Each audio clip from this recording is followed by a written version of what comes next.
atom merupakan sebuah ide pemikiran yang sangat tua berasal dari abad ke-5 sebelum Masehi, ketika dua pemikir Yunani, Leucippus dan muridnya Demokritus yang pertama kali menggambarkannya. Kata mereka, semua zat terbuat dari partikel fundamental yang tidak bisa dipecah menjadi beberapa bagian. Mereka menyebut partikel ini sebagai atom, yang berasal dari kata Yunani atomos, berarti tidak bisa dihancurkan. Partikel kecil yang tidak bisa dihancurkan ini adalah inti dari materi, kata mereka.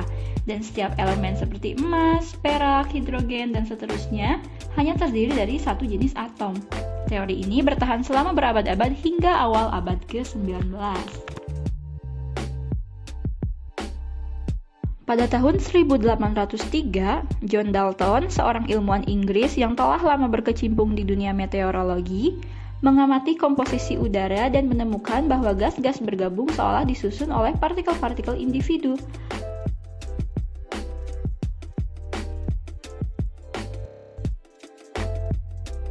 Partikel-partikel ini adalah atom-atom Demokritus. Dalton menyatakan bahwa atom-atom suatu unsur semuanya serupa dan tidak dapat berubah menjadi unsur lainnya, serta dua atom atau lebih dari unsur-unsur berlainan dapat membentuk suatu molekul. Pada tahun 1895, sekitar 76 elemen ini dikenal atau diketahui oleh para ilmuwan. Seorang ilmuwan Rusia bernama Dmitri Mendeleyev telah mengamati ciri-ciri umum elemen-elemen tersebut.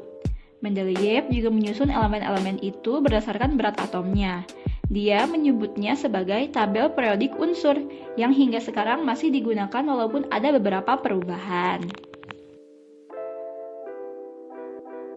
Pada tahun 1898, Marie Curie menemukan dua unsur radioaktif, polonium dan radium, dan secara tidak sengaja menemukan bahwa beberapa zat mengeluarkan sinar lain yang mirip dengan sinar X, tetapi sebenarnya bukan.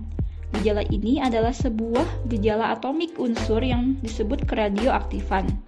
Implikasi dari penemuan ini membuat Thomson menolak gagasan bahwa atom adalah unit materi terkecil.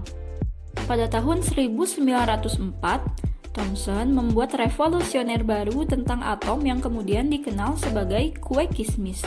Thomson mengatakan sebuah atom pada dasarnya adalah bola bermuatan positif yang tertanam dengan elektron bermuatan negatif, seperti kismis yang tertanam di dalam sebuah kue. Karena penemuan inilah, para peneliti menyadari dan mendapat menentukan bagaimana elemen-elemen ini bisa bergabung. Kemudian, Thomson dikenal sebagai penemu elektron. Fisikawan muda Jerman bernama Hans Geiger bekerja sama dengan Rutherford memulai membombardir potongan tipis foil emas dengan partikel alfa. Sebagian besar pembom alfa melewati foil, tetapi beberapa partikel alfa menghantam kertas emas dan dibelokkan dengan sudut yang tajam. Ia kemudian berpendapat bahwa model atom Thomson perlu dipikirkan ulang. Dalam eksperimen tersebut, diberikan spekulasi bahwa partikel alfa akan melewati ruang kosong yang luas. Namun, pada saat akan mencapai inti, ia ditolak oleh partikel yang bermuatan positif, karena partikel alfa sendiri juga adalah muatan positif, sehingga memantul kembali. Awal tahun 1911, berdasarkan hasil penelitian Rutherford, dia mengemukakan ide baru tentang atom. Gambaran atom bagi Rutherford yaitu jika nukleus seukuran kelereng berada di dalam pusat lapangan sebuah stadion sepak bola yang kosong, maka elektronnya akan bertengger di dinding luar stadion. Karya Max Planck dan Albert Einstein menarik perhatian orang-orang karena ide mereka adalah sebuah revolusi baru. Planck mencoba memahami fenomena radiasi benda hitam. Benda hitam dalam fisika adalah benda yang menyerap semua frekuensi cahaya.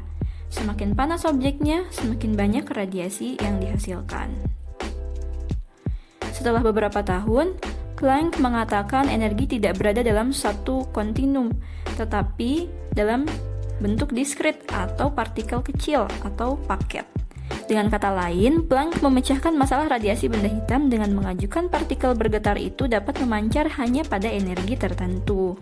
Kemudian, Einstein memanfaatkan kuantum Planck untuk menyelesaikan penelitiannya yang kemudian dikenal sebagai teori relativitas khusus. Niels Bohr mendapati bahwa dirinya tertarik pada model atom Rutherford. Namun, ada yang salah pada model atom tersebut.